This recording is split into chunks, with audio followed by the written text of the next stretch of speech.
김진의 돌직구쇼에 오신 여러분 반갑습니다. 김진입니다. 저는 오늘도 저희 돌직구쇼 오픈 스튜디오 앞에 나왔습니다. 대체 공휴일인 오늘 비가 주룩주룩 내리고 있습니다. 어린이날이었던 어제에 이어서 오늘도 계속해서 비가 내리고 있습니다. 기온도 많이 떨어졌습니다. 감기 걸리지 않게 조심하시기 바라겠습니다. 민주당에서 각종 특검을 추진하겠다고 나서서 논란입니다.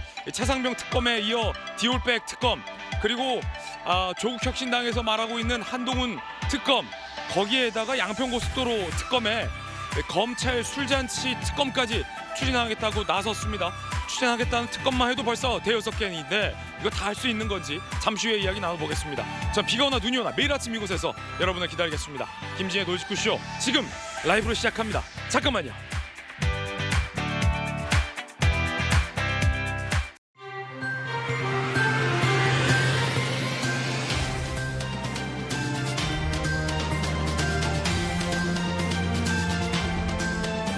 신문 읽어주는 남자입니다. 이원석 검찰총장이 이른바 김건희 여사의 명품백 수사의 속도를 내고 있습니다. 여당, 야당 양쪽에서 내부에서 이상하게 보고 있다라는 보도가 오늘 아침 흥미롭습니다.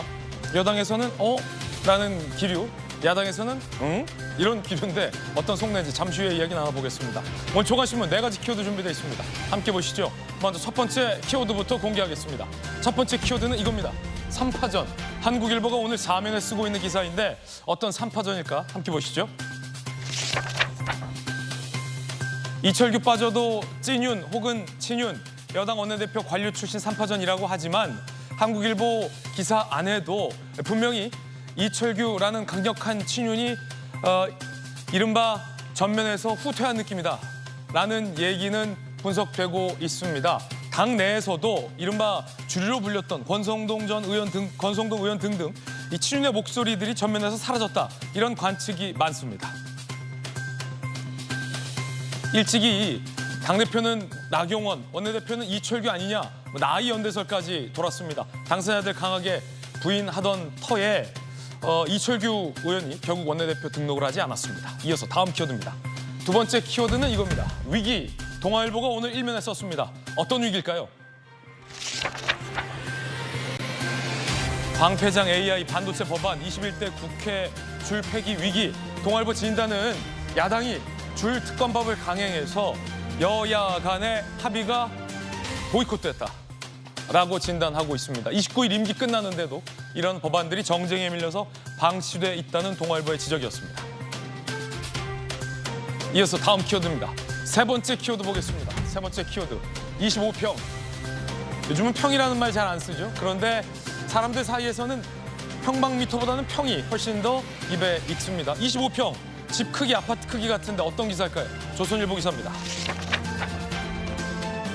1인 가구가 1000만 시대에 육박하면서 아파트 25평이 국민 평형이 됐다는 겁니다. 얼마 전까지만 하더라도 그래도 30평형대가 4인 가족 기준으로 대표적으로 각광받는 평형이었는데 이제는 30평대 시대가 저물고 20평대 시대, 20평대 수요가 급증했다라는 기사입니다. 자, 이 혼자 사는 가구 그리고 핵가족 인구가 늘다 보니 선호되는 아파트 평형수도 변하는군요. 이어서 다음 키워드입니다. 네 번째 키워드는 쉬쉬. 중앙일보 6면 기사입니다. 정부 24 서유 오발금 문제, 개인정보가 1200건 유출됐는데 행안부는 쉬쉬하고 있습니다. 4월 초에 오류가 발생했고 이것도 뒤늦게 공개된 건데 개발자 실수라며 원인과 피해의 규모는 밝혀졌지만 이게 왜 이런 건지, 왜 몰랐는지 3개월 곳곳에서 오류가 계속되고 있다는데 행안부가 쉬쉬하고 있습니다. 이게 쉬쉬한다고 감춰질 수 있는 일은 아닌 것 같습니다. 지금까지 신문 읽어주는 남자였습니다.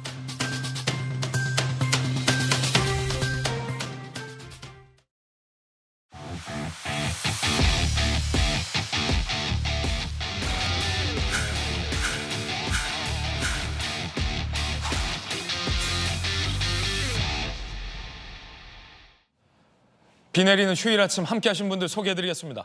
오늘도 법전 들고 나온 정법전 정혁진 변호사, 그리고 청와대 대변인과 문체부 차관을 역임한 박성규 전 차관 나오셨습니다. 도지구 좌장, 서울시 부시장을 역임한 민주당의 김영주 의원, 그리고 청와대에서도 근무했었고 최고위원을 역임한 박성민 전 최고위원 나오셨습니다. 어서 오세요. 휴일 아침 돌직구쇼 첫 번째 저희들이 준비한 이야기는 우리 어린아이들과도 관련이 있습니다. 5월 5일 대체공휴일이잖아요. 어린아이들이 아플 때 엄마 아빠의 마음은 급하기 마련입니다. 그럴 때면 얼른 안고 가까운 동네 병원이라도 뛰어야 되고 더 심각할 땐 대학병원 응급실을 찾게 됩니다. 그런데 지금 대학병원들에는 진료할 수 있는 의사가 그리 많지 않습니다. 웬만한 가벼운 증상 갖고는 응급실에 진입조차 불가능합니다. 의료 공백 문제 때문입니다. 첫 번째 이야기 지금 시작하죠. 휴진의 급기야 대학병원 경영난에 거기에 의료진의 막말까지 걷잡을 수 없이 커지고 있는 의료 개혁 문제 다뤄드리겠습니다. 경희의료원, 전통과 역사를 자랑하는 경희의료원이 경영난에 급여 중단을 검토하고 있다는 기사가 나왔습니다. 전공의를 포함한 의사들이 사직서를 내고 병원을 나가게 되고 진료할 수 있는 환자 수가 줄어들고 당연히 환자의 수가 줄어들게 되자 병원은 경영난을 겪게 된다. 많은 전문가들이 우려했었는데 결국 현실로 오주영 경희의료원장이 매일 억 단위의 적자가 발생하고 있다. 개원 53년 이래 최악의 경영난, 존폐 가능성도 심각한 위협받고 있다. 다음 달부터 급여 지급 중단, 희망퇴직 시행을 고려하고 있다고 밝혔습니다. 경희의료원이 어떤 데입니까? 경희의료원, 경희대병원, 강동 경희대병원 등 7개 병원을 운영하고 있는 엄청 큰 의료원 아닙니까? 병원도 정상적인 경영이 돼야 이어갈 수 있습니다. 결국 이렇게 병원이 문 닫게 되면 그나마 치료하던 환자들은 더 이상 저곳에서 치료를 받을 수가 없습니다. 이 전공의들의 대량 사직 이후에 발생한 현상이라 우려스럽습니다. 박성규 차관님 청와대 대변인으로 계시잖아요. 경희의료원이면 대한민국의 정말 큰 의료시설인데 네. 아니 이게 문 닫을 지경, 더 정확하게 얘기하면 급여를 중단할 것을 검토할 상황인데 의사가 대량 나가니까 환자들이 진료받을 수 있는 환자 수에 한계가 있다 보니까 아무리 그래도 말이죠. 어떻게 보십니까? 지금 넉 달째 지금 접어들고 있는 네네. 거죠.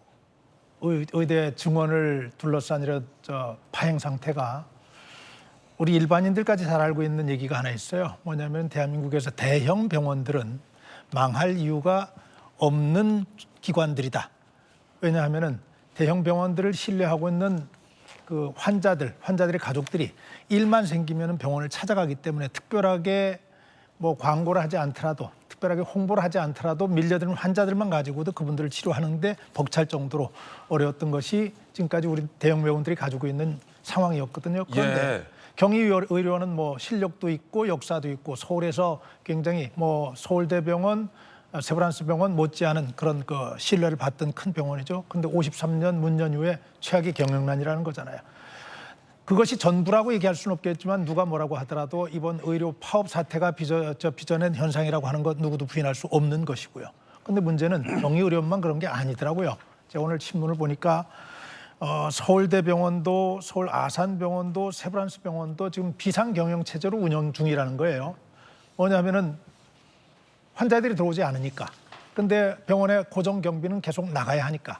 그러다 보니까 이런 병원들이 넉 달째 이런 상황이 이어지면서 비상경영체로 가서 그래도 의사들을 어떻게 손댈 수는 없으니까 의사들을 제외한 다른 직원들에 대해서 명예퇴직을 받거나 아니면 다른 직원들의 무급휴직을 실시하거나 이런 비상경영체제에 돌입했다는 거죠. 이것이 모순적인 게 환자들은 지금 진료 잡혀놓은 환자들 진료까지 취소되고 있어요. 왜냐하면 진료를 보야 할 의사가 없기 때문에. 네, 그렇죠. 환자들은 병원에 가고 싶다는데 병원에서 환자들을 못 받아주고 병원에서는 경영난 허덕이고 있고. 네, 그러니까 병원의 입장에서 정말 속이 타고 아마 미칠 지경이겠죠. 왜냐하면은 봐야 할 환자들은 있는데 그분들만 제대로 볼 수 있으면은 문제는 이렇게 복잡하지 않고 해결될 수 있는데 오겠다는 환자들 못 오게 막아놓은 상태에서 병원은 이렇게 위기를 맞아야 하는 상황이니까 지금의 상황은 우리가 예상했던 환자 대 의사들의 관계를 뛰어넘는 대한민국의 의료 체계 전반으로 이 문제가 확산되고 있는 시그널이다 이렇게 좀 보여줘서 걱정이 많이 되네요. 그렇군요.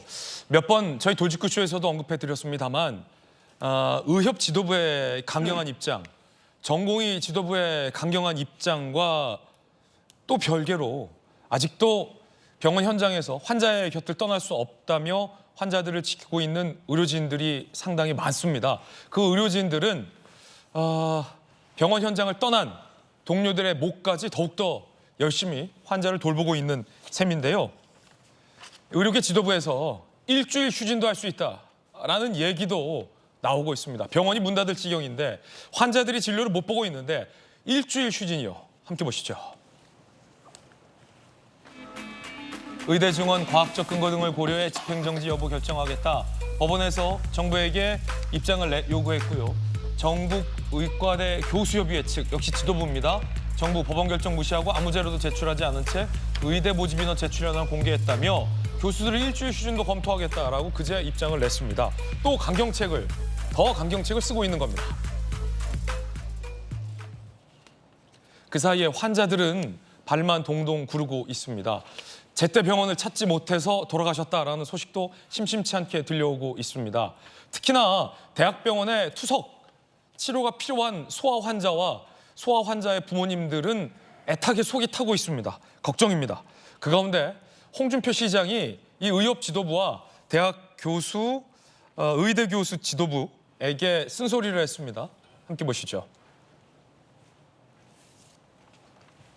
국민 80%가 의대 증원을 찬성한다. 의사들만 반대한다. 의사는 개인, 투사가 아닌 공인이다. 라며 이른바 의료계에서도 정부와의 대화 혹은 의대 증원과 관련돼서 좀 전향적인 자세를 가져라라는 것을 요구한 내용이죠. 그런데 역시나 이면택 의협 회장이 이렇게 얘기했습니다. 돼지 발정제로 성범죄를 가담한 사람이 시장하는 게 기가 찰 노릇이다. 그러니 따르는 사람 없다. 사실 본질과 전혀 무관한 비하 발언이라고 볼 수 있죠. 비하 발언을, 공격적인 발언을 이면택 의협 회장이 한 겁니다. 발끈한 거죠. 그러자 홍준표 시장, 의사 정도 되는 사람이 수준을 의심케 하는 시정잡배나 다를 바 없다. 검사 임용 결격 사유인 약물이용 성범죄 모의에 동참한 것이 경악스럽다. 아직 정신 못 차리고 수준을 운운한다. 라며 비판했습니다. 정혁진 변호사님. 네네. 이게 사실은 모든 국민들이 이 정부의 어떤 굉장한 강경책 일반에도 굉장히 비판의 목소리를 내고 있는데 그 못지않게 사실은 이렇게 강한 강성 일반도로만 나오는 의료진에 대해서도 우려스러운 모습으로 보고 있거든요. 그런데 지금 전혀 홍 시장과의 대화를 보면 주제와 관련 없는 돼지 발정제 얘기, 성범죄 모의, 시장의 자격 등등 이런 얘기를 하고 있습니다. 어떻게 보십니까? 일단 의사가 뭐 공인인지 여부에 대해서는 뭐 생각할 부분들이 있지만 법적으로 공인이냐 아니냐 뭐 그런 법이 없으니까. 그런데 중요한 건 뭐냐면요. 아무리 의사가 개업의라고 하더라도 공인인가 그 부분에 대해서는 뭐 의문점이 있을지 몰라도 의사에게 어쨌든지 간에 우리 사회에서 부여한 사회적 책임이 있다라고 하는 건 그건 당연한 거 아니겠습니까? 아무나 의사 될 수 있습니까? 아무나 내가 이렇게 봤더니 내가 의학적 지식도 있고 내가 사람 좀 고쳐봤더니 고쳐지더라 이렇다라고 해가지고 나 의사다 이렇게 이야기하면 되겠습니까? 오죽하면 조민 씨 같은 경우에 면허 땄다가 취소됐잖아요. 예. 왜 그랬냐면 그만큼 의사라고 하는 그 자격이 중요한 거기 때문에 사회적으로 그 진입 장벽이 만들어진 거 아니겠습니까? 그런데 제가 봤을 때 이해가 되지 않는 거는요. 이면택 회장이 무슨 수의사회 회장입니까? 지금 여기서 왜 돼지발정제가 왜 나옵니까? 수의사협회 회장이냐? 저는 그게 이상하다는 생각이 들고요. 그다음에 지금 국민들은 속이 바짝바짝 타지 않습니까? 예. 국민들만 속이 탑니까? 제가 봤을 때 경희의료원 원장님은 속이 안 탑니까? 지금 대학병원부터 시작해가지고 환자들까지 다 이게 빨리 잘 해결이 됐으면 좋겠다. 그런데 이러한 의료 문제에 있어서 가장 큰 키를 쥐고 있는 사람 중에 하나가 누굽니까? 의협 회장이잖아요. 그런데 의협 회장이 무슨 발정제 운운하면서 이런 식으로 이야기를 한다라고 하는 것 자체가 저는 진짜 기대에 미치지 못한다. 이런 식으로 가면은 굉장히 의협 자체가 의사 선생님들이 아니라 의협 자체가 굉장히 역풍을 맞을 수 있는 것이 아닌가 저는 그런 걱정까지 됩니다. 이면택 회장의 이 막말 논란은 한두 번이 아닙니다. 김용주 의원님. 네. 사실은 의사들의 파업에서 의사단체가 지금까지 내세웠던 건 명분이었습니다. 의대를 증원하게 되면 의료 교육의 질이 저하되고 결국엔 의료 서비스의 혜택이 질이 떨어질 것이다라는 대의 명분의 나름 명분이었는데 언젠가부터 의협 이면택 회장의 발언을 보면 대의 명분보다는 막말과 아집 오만 등이 보인다라는 언론의 지적이 많습니다. 특히 얼마 전 영수회담에서 공감대를 이뤘던 의료 개혁 문제, 의대 증원의 문제에 대해서 비전문가 두 사람이 논의해봤자 소용없다. 혹은 주변의 십상시로부터 조언을 들어서 그렇다라는 발언을 해서 빈축을 사기도 했는데 돼지발정제가 여기서 왜 나옵니까? 그렇습니다. 사실은 홍 시장께서 19 대학교 1학년 때 있었던 해프닝 예예. 그걸 그냥 소개한 부분인데 그것을 저렇게 의료법 위반이든 무슨 그런 어떤 법 검사가 되는데 임용에 문제가 되는 이렇게까지 얘기해 가면서 각을 세울 일은 아니라고 생각이 들고요. 예. 사실 그렇지 않습니까? 예컨대 전국 대학교에서 미대 학생들, 미술학과 학생들 늘리는데 미협에 물어보는 경우가 있습니까? 미협에 물어보는 경우 있냐? 예. 미협에서 객관적 데이터 달라 이렇게 얘기한 적이 있습니까? 학교와 교육부의 권한이죠. 예. 근데 그런 면에서 사실은 모든 국가 안에서 일어나는 일들은 마치 노조 문제도 노사정이 대타협을 하는 것처럼 국민들과 정치인들과 의료기관의 종사자들이 힘을 네. 의지를 모아서 합리적인 대안을 도출해 가는 거잖아요. 우선 모든 부분을 법 위에 헌법 위에 사실은 의사협회가 있는 것처럼 초법적 지위인 것처럼 그렇게 얘기하고 있다는 것이 굉장히 상식 이하다 저는 그렇게 생각이 들고요. 네. 또 실제적으로 어쨌든 치킨 게임 형식으로 누가 이기나 뭘 볼모로 하고 있습니까? 국민의 생명을 볼모로 하는 겁니다. 누가 이기겠습니까? 의사들이 이기죠. 사실은 이렇게 간다면 결국에는 내 의사들이 매일매일 병원에서 진료를 못 받아서 수많은 암 환자들이 또 수많은 경희대 병원을 비롯해서 큰 병원들이 마이너스 통장을 쓰고 있는데 마이너스 500억? 작은 병원 마이너스 200억? 그게 잔고가 다 끝난다 그러면 병원을 다 죽이고 환자들을 다 죽이고 이런 의사들과의 관계를 어떻게 정부가 이겨내겠습니까?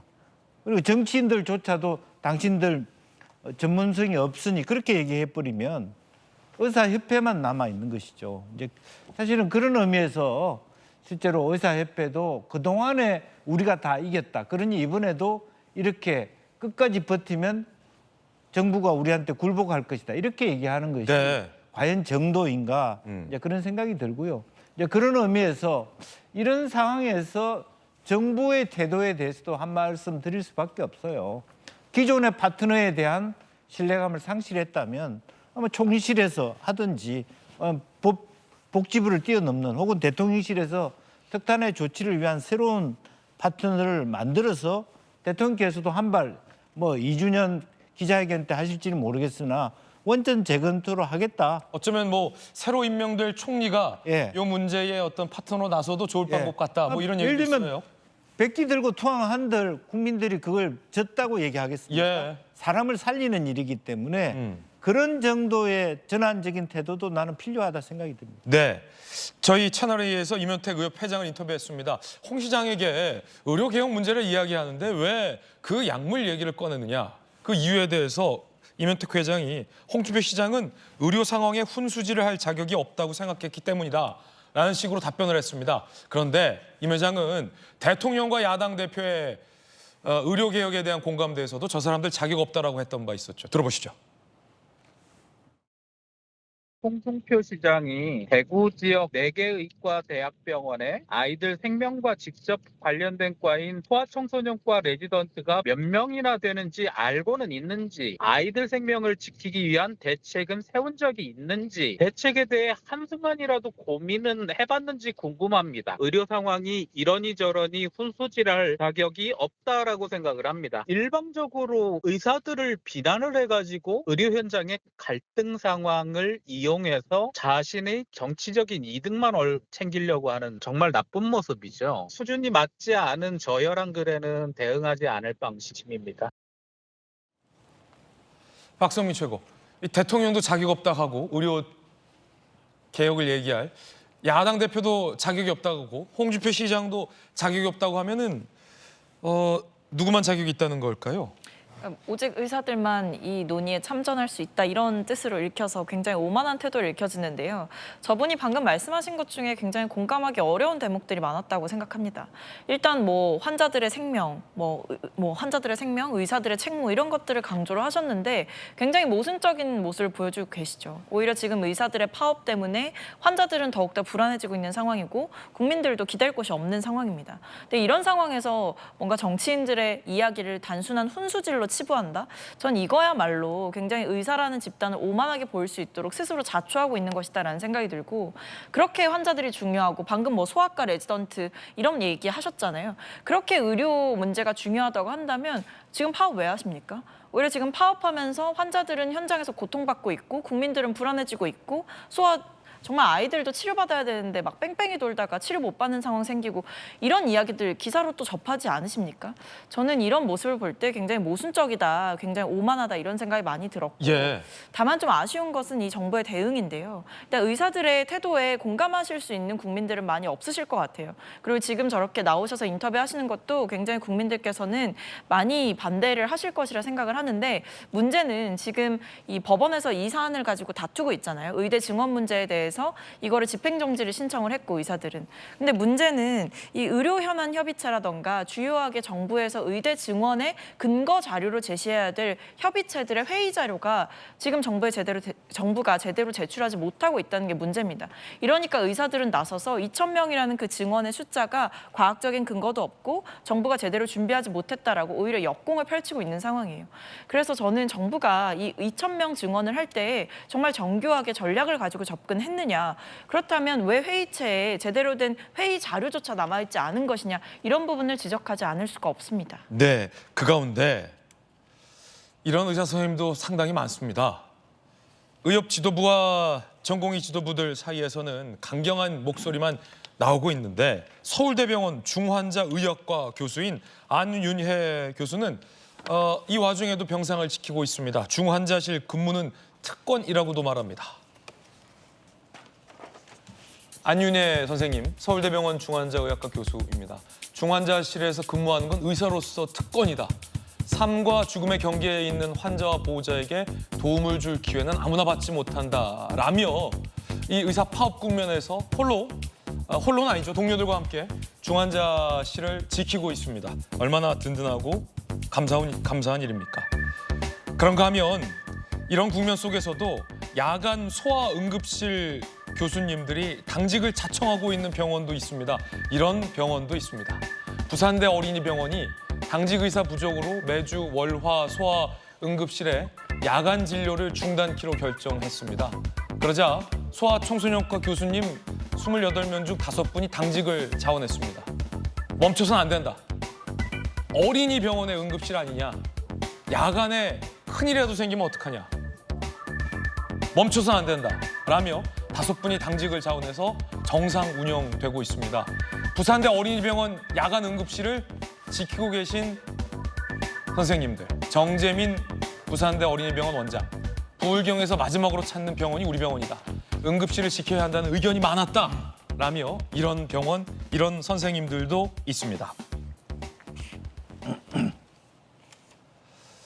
의대 교수 지도부에서는 일주일 휴진도 거론되면서 강한 강경책을 쓰고 있습니다. 하지만 서울대 의대의 교수들의 사직 강행률은 4% 미만에 불과하다는 기사도 있습니다. 환자 곁을 지키고 싶다. 서울대 의대병원 교수협의회 비대위에서 설문조사를 했습니다. 96.5%, 사직을 강행하겠다는 3.5%에 불과했습니다. 박성규 차관님. 네. 정부 차관으로 계시잖아요. 지도부에서 의협 회장이 굉장히 강한 얘기를 하고 있지만 그래도 아직은 많은 의사 선생님들은 아이들의 곁을 지켜야 된다. 응급실 병원이 문 닫으면 안 된다. 중환자실에서 근무하는 건 특권이다. 환자 곁을 떠나고 싶지 않다. 96%. 아직도 많은 의대 선생님들은 환자 곁에 머물러 있어요. 네네. 저희가 기대하는 의사 선생님들에 대한 모습이 바로 저런 모습이죠. 그리고 의사는 본디 환자들의 생명을 지키기 위해서 존재하는 직업이 의사고요. 우리가 의사 얘기할 때 직업이냐 소명이냐 얘기하는데 저분들은 분명하게 본인들이 하고 있는 일을 소명으로 인식하고 있는 것 같습니다. 그래서 저희들이 희망을 좀 거는 것이고요. 저도 오늘 안윤혜 선생님 교수님 기사를 봤어요. 31살이시더라고요. 굉장히 젊은 분이에요. 그분의 그 인터뷰 기사 중에 이런 부분이 있었습니다. 본인은 코로나가 유행할 때 전공의 과정을 밟았다는 거예요. 당시 중환자실에서 근무하면서 전사처럼 일을 했다.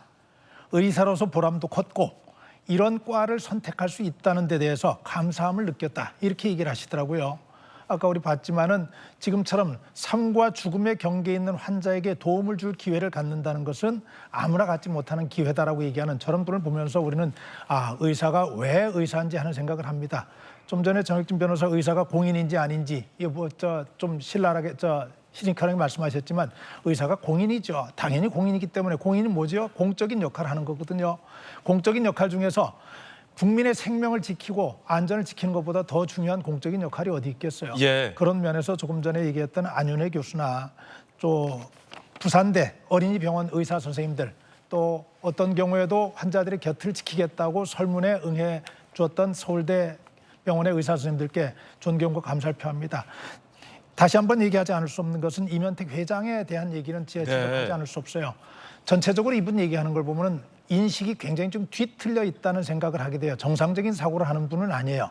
정상적인 사고를 하는 분이라면 그분의 입에서 저런 얘기가 나올 수 없죠. 국민의 80%가 의사들의 업무 복귀를 원한다고 하는 얘기가 홍준표 시장만 하는 얘기가 아니잖아요. 국민 모두가 하고 있는 얘기죠. 예. 왜 홍준표 시장을 걸어가지고 가는 것인가요? 그리고 그분의 본인이 책임받고 있는 그 의사들 가운데 이렇게 안윤혜 교수님이나 다른 부산 소아과 병원의 의사들이나 이런 분들의 모습은 보이지 않는 건가요? 그분들은 힘이 들지 않아서 저렇게 하고 있는 건가요? 본인들의 존재 이유에 충실하기 위해서 그런 것이죠. 제가 지금 이면택 국장을 보면서 좀 걱정스러운 것은 일부이긴 하지만은 저런 의견이라고 하는 거 이겁니다. 의사를 요 공인주소의 최소한 양식도 가지지 못한 그런 집단으로 인식되게 하고 있는 저런 상황, 또 법과 제도를 준수해야 하는 시민으로서의 최소한의 기본도 갖추지 못한 저런 모습을 많은 의사들이 용인하고 있는 것인가 하는 부분이거든요. 저는 온건한 생각을 가지고 있고 정부가 이만큼 물러선 입장에서 우리가 처음에 얘기했던 대로 정부하고 대화할 수 있는 틀, 이제 새롭게 틀을 정비할 수 있는 계기는 마련됐다는 생각을 가진 곤곤한 의사들의 목소리는 왜 안 나오는지 모르겠어요. 저렇게 수준 낮은, 저는 수준 낮다고 생각합니다. 저런 뒤틀린 인식을 가지고 있는 대표가 저렇게 막 질러내는 동안에 의사들의 격이 얼마나 떨어지고 의사들에 대한 실망이 얼마나 큰지를 한번 고민해 주셨으면 좋겠다는 부탁을 하나 드리고 차제 하나 더 부탁드리는 것은 이재명 대표와 윤석열 대통령이 지난번에 여야 간에 분명한 인식을 같이 했잖아요. 어떤 인식이었냐면 이재명 대표의 워딩을 그대로 읽어드리면 이렇습니다. 의대 증원을 포함한 의료개혁이 시급하다는 것 인정한다. 그리고 대통령의 정책 방향은 옳고 민주당도 협력하겠다 이렇게 분명히 국민 앞에 얘기를 하셨습니다. 그러면은 옳은 방향이고 민주당이 협력하겠다고 했으면 이런 상황에 민주당이 좀 적극적으로 나서 주셨으면 좋겠어요. 적극적으로 나서서 이 문제를 푸는 돌파구를 민주당의 한 축에서 좀 맡아줬으면 좋겠어요. 그 부탁을 좀 드리고 싶습니다. 예. 중환자실에서 의사로서 근무하는 건 특권이다. 어린 아이들의 응급실이 문 닫아서는 안 된다라며 지금도 전국 수많은 병원에서 환자 곁을 지키고 계신 의사 선생님들께 다시 한번 감사의 말씀 드립니다. 네, 이번엔 저희가 준비한 두 번째 이야기 소개해드리겠습니다. 주제를 공개하겠습니다. 줄 특검하자는 야당.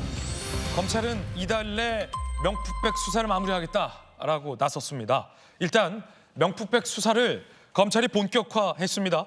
이원석 검찰총장의 의중이 반영됐다는 분석도 나옵니다. 김 여사 명품백 수수 의혹 신속하고 철저하게 수사하라. 최대한 빠르게 수사 이달까지 마치라라고 중앙지검장에게 지시했다라는 보도가 나오고 있습니다. 수사팀 전담 검사 3명이 보강됐고 2, 3주 내 수사 종결을 목표로 하고 있습니다. 김 여사 대면 조사를 검토 중이고요. 도이치모터스 주가 조작 연루 의혹도 조사를 검토하고 있습니다. 오늘 이 장면을 보고 여야 모두 갸우뚱하게 검찰을 바라보고 있다는 분석 기사가 참 흥미롭습니다. 일단 야당에선 이렇게 의심하고 있습니다. 고발장이 접수되고 5개월 동안 조금도 움직이지 않던 검찰이 별안간 수사에 속도를 내겠다니 전혀 신뢰가 가지 않습니다. 오히려 갑작스런 검찰총장의 신속수사 지시가 김건희 여사 특검법을 피해보려는 꼼수는 아닌지 강한 의구심을 제기합니다. 22대 국회에서 김건희 여사 특검법을 도저히 막을 방법이 없어 보이니 부랴부랴 수사하는 신용이라도 내며 특검 거부를 위한 명분을 쌓으려는 것 아닙니까? 야당에서는 검찰총장의 이 지시를 의심하고 있습니다. 우리가 특검법을 다시 추진하려 하니까 그거 피하려고 명분 쌓는 거 아니냐 이제서야 라고 의심하고 있습니다. 그런데 여당 내부에서도 이원석 검찰총장의 이 수사 지시를 이렇게 보고 있습니다. 곧 임기가 끝나는 검찰총장이 이거 독자 행보하려는 것 아니냐. 윤석열 대통령도 윗선 항명으로 대통령이 됐고 한동훈도 윤과 갈등을 표출하면서 체급을 키우지 않았느냐. 이거 뭐지? 라며 여도 야도 의아하게 바라보고 있다는 보도가 오늘 흥미로운데 정혁진 변호사님. 네네. 이게 참 재밌는 기사인데 어쩌다 이 검찰총장과 검찰이 이렇게 됐는지 여야 모두 다 좀 이상하게 본다는 거예요. 제가 봤을 때 여당, 뭐 야당 지지한 사람들은 당연히 지금 집권당의 그 여당의 네네. 검찰총장에 대해서 불만이 많겠죠. 그런데 지금 보수층에서도 이원석 총장에 대해서 불만이 제가 알고 있기로 상당히 많이 있습니다. 많이 있기 때문에 그런 공격을 양쪽에서 받는 것이 아닌가. 어쨌든 저는 그런 생각이 들고요. 왜냐하면 지금까지 검찰총장 된 지 2년 가까이 다 됐는데 1년 반이 됐는데 뭐 제대로 된 실적을 내놓은 적이 없잖아요. 그러니까 국민들이 원하는 속 시원한 그러한 그 실적을 내놓지 못했기 때문에 저렇게 이원석 총장이 좀 그 공격을 받는 것이 아닌가 하는 생각이 드는데 네. 그런데 객관적으로 봤을 때 김건희 여사 관련된 수사는 두 가지가 있는 겁니다. 첫 번째는 도이치모터스고요. 두 번째는 디올백 아니겠습니까? 네. 그런데 도이치모터스 관련해가지고는 그런데 이렇게 수사가 조금 전에 이제 대변인 한민수 대변인이 이야기했지만 왜 검찰이 그동안 수사를 못했느냐? 그건 다 이유가 있는 거예요. 객관적으로. 왜냐하면은 첫 번째 그 도이치모터스 관련해가지고는 그 야당이 민주당이 특검법을 갖다가 발의하지 않았습니까? 예. 정식 명칭이 대통령 배우자 김건희의 도이치모터스 주가 조작 의혹 진상 규명을 위한 특검법. 이게 2023년도에 발의가 돼가지고 작년 12월 28일에 본회의에서 가결이 됐어요. 그런 상황에서 어떻게 검찰이 나서가지고 이 수사를 갖다 하겠습니까? 그러다가 결국은 대통령이 거부권 행사하고 제2결이 2월 29일에 부결됐기 때문에 예. 그렇기 때문에 그 수사가 안 된 거고. 그다음 두 번째는 디올백 관련해가지고도 총선을 앞두고 수사를 하는 것이 그게 마땅한 거라고 저는 생각이 안 들거든요. 그렇기 때문에 굳이 이원석 총장을 제가 그 비호한다라고 하면 그 변호한다라고 하면은 이원석 총장 입장에서는 총선이 끝났으니까 이제 와가지고 문제가 된다라고 보여지는 수사를 하겠다 검찰이 예. 이렇게 하는 것에 대해서 뭐가 그렇게 불만인지 전 잘 모르겠고요. 그다음에 객관적으로 봤을 때 제가 아무리 법전을 뒤지고 찾아봐도 이 디올백 관련해가지고는 어떤 뭐 형사적으로 처벌받을 그런 게 있나? 어쨌든 저는 그런 생각도 들고요. 그다음에 제일 중요한 건 뭐냐면요. 이렇게 대통령 영부인 관련해서 수사라고 만들어 놓은 기관이 어디냐? 그게 공수처거든요. 그러니까 특검을 하려고 하기 전에 공수처에다가 먼저 왜 공수처는 이런 대통령 영부인 관련된 의혹에 대해서 수사하지 않느냐? 예. 공수처법에 명백하게 대통령 배우자에 대해서는 뭐 기소까지 할 수 있는 것처럼 그렇게 되어 있거든요. 예. 왜 그런 것들에 대해서 이야기 안 하고 있다가 무조건 특검 만능주의로 가려고 하는지 그런 부분들에 대해서는 민주당에서 제대로 이야기해야 되는 것이 아닌가 싶습니다. 예. 자, 그런가 하면 김영주 의원님, 네. 여당 내에서는 이거 혹시 이원석 검찰총장이 임기 마지막에 무언가 현 정권과 선을 긋는 것 아니냐 이런 의구심 섞인 목소리도 일각에서 좀 나오고 있나 봐요. 네. 뭐 실제적으로 보면 뭐 그야말로 이제 2022년 9월달에 이원석 검찰총장이 취임을 했습니다. 네. 이제 거의 어찌 보면 2년이 지나가고 얼마 안 남았는데 이제 그런데 정치권이 너무 심하게 가만히 있는 이원석 검찰총장을 흔들고 있는 것 같아요.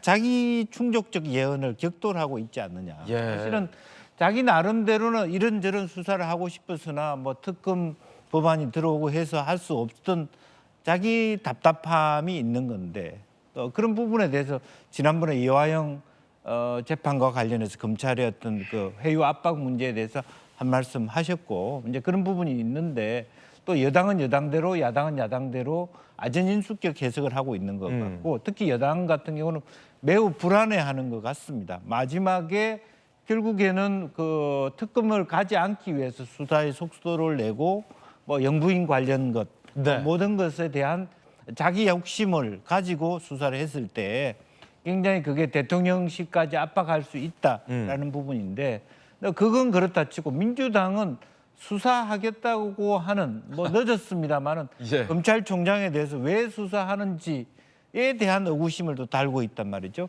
참 그건 또 제가 이해할 수 없는 부분이고 그래서 의구심이 들기 때문에 특검해야 된다. 그건 더 이해할 수 없고요. 왜냐하면 그 특검을 한 원인 제공을 문재인 정부가 다 만들었습니다. 그때 수사의 미진한 부분을 그리고 김영대 의원조차도 자기가 민정비서관을 할 때 자기 발등 찍는 얘기들을 하고 있는 거예요. 도이치모터스 관련 네. 이미 문재인 정부 검찰에서 수사한 것 아니냐. 네.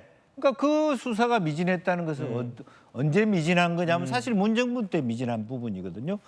김영배 의원이 그런 얘기를 해서 특검하겠다고 하는데 놀랄 수밖에 없는 게 그때 2019년에 민정비서관 했어요. 예. 그러니까 자기 정부 시절에 자기 정부의 검찰이 미진한 부분에 대해서 이제 와서 문제 삼는 얘기들도 국민이 납득할 수 있는 수준이 못 된다. 그렇게 생각이 들고요. 저는 지금 현재 해야 될 것이 이원석 검찰총장이 어떤 결과를 낼지 예. 송영호 서울중앙지검장한테 지시를 한 만큼 당분간 지켜볼 필요가 있다. 그리고 난 다음에 뭐 특검을 하든 공격을 하든 해도 늦지 않다 그렇게 봅니다. 그런데 야당에서 하겠다라는 특검의 개수가 많고 분야도 전방입니다. 이것도 특검, 저것도 특검, 이것도 특검, 저것도 특검. 자, 일단 차상병 특검법 그때 통과시켰고 김건희 여사 특검하겠다라고 나서고 있고요. 이화영 술판 회유 의혹도 특검하겠다라고 하고 있습니다. 그러자 그 옆에 조국혁신당은 이에 질세라. 그럼 우리는 한동훈 특검하겠다라고 나서고 있는 상황이고요. 양평고속도로 의혹도 특검하겠다라고 민주당에서 나서고 있습니다. 차상병 특검, 김건희 여사 명품백 특검, 양평고속도로 의혹 특검, 이화영 술판 특검, 한동훈 특검. 특검만 5개.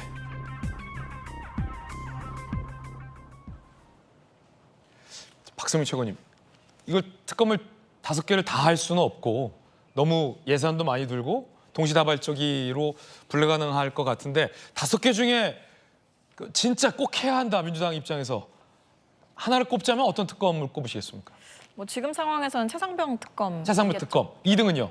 그다음에 김건희 여사 특검이 아닌가 싶습니다. 네, 사실 그 두 가지가 지금 민주당 주장의 큰 두 축이라고 볼 수가 있는데 일단 최상병 특검 같은 경우에는 지금 뭐 대통령실의 공직기강 비서관이 그 당시에 국방부 법무관리관이랑 통화를 해서 이첩 과정에 뭔가 개입한 것 아니냐라는 의혹이 전방위적으로 나오고 있고 이뿐만 아니라 이제 이종섭 전 호주 대사가 임명됐던 과정이나 그 이전에 이종섭 전 국방부 장관이 공의로 걸려오는 용산으로부터 걸려오는 전화를 받고 이 여러 가지 입첩 상황들을 보류시켰던 것 아니냐 이런 여러 가지 의혹이 결국 의혹의 정점은 대통령 그리고 대통령실을 향하고 있습니다.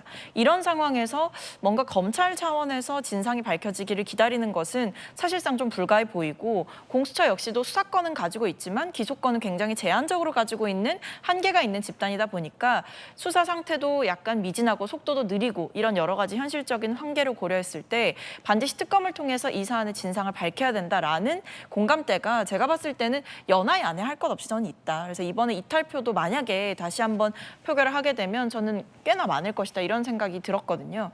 그리고 이뿐만 아니라 이제 김건희 여사 특검법 같은 경우에는 사실 뭐 여러 언론에서도 다루고 있지만 이 명품백 사안은 수사가 지금까지 좀 제대로 안 됐던 게 이해가 안 되는 사안이에요. 왜냐하면 대통령이 취임한 뒤에 있었던 일이고 예. 심지어 영상으로 남았던 일입니다. 그게 전 국민에게 공개됐다라는 거는 사실 엄청난 충격적인 일이거든요.